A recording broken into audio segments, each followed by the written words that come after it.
আসসালামু আলাইকুম রহমতুল্লাহ। ওয়ালাইকুম আসসালাম। আপনার নাম কি? তুহিন। তুহিন। হ্যাঁ।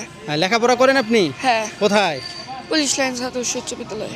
জি, আমাদের ইসলামিক কুইজ, এখানে কয়েকটা কুইজ আছে বেসিক বিষয়ে, অর্থাৎ সাধারণ জ্ঞান নিয়ে ইসলামের আমাদের প্রশ্ন করা আছে। আপনি অংশগ্রহণ করলে আমাদের এখান থেকে একটা টোকন নেবেন, টোকন নিয়ে প্রশ্নের উত্তর দিতে পারলে আপনার জন্য থাকবে একটা পুরস্কার। জি, যে কোনো একটা টোকন আপনি নিতে পারেন, আপনার ইচ্ছা।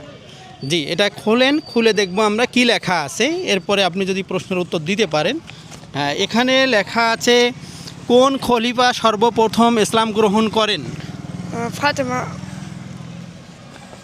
আপনাকে আরেকবার সুযোগ দেওয়া হোক, কোন খলিফা সর্বপ্রথম ইসলাম গ্রহণ করেন? বলতে পারতেছেন না? খাদিজা। না। খলিফা কয়জন? খলিফা 25 জন। 25 জন। আপনার প্রশ্নের উত্তর সঠিক হয়নি। মোট খলিফা, আমরা যে খলিফার কথা বলেছি 4 জন। আর সর্বপ্রথম যে ইসলাম গ্রহণ করেন কোন খলিফা, আমরা প্রশ্ন করেছিলাম, এটা হচ্ছে কোন খলিফা সর্বপ্রথম ইসলাম গ্রহণ করেন। হযরত আবু বকর সিদ্দিক রাদিয়াল্লাহু তাআলা আনহু সর্বপ্রথম ইসলাম গ্রহণ করেন। জাযাকাল্লাহ খাইর, আহসান আল জাযা। আপনার জন্য সান্ত্বনা পুরস্কার থাকতেছে।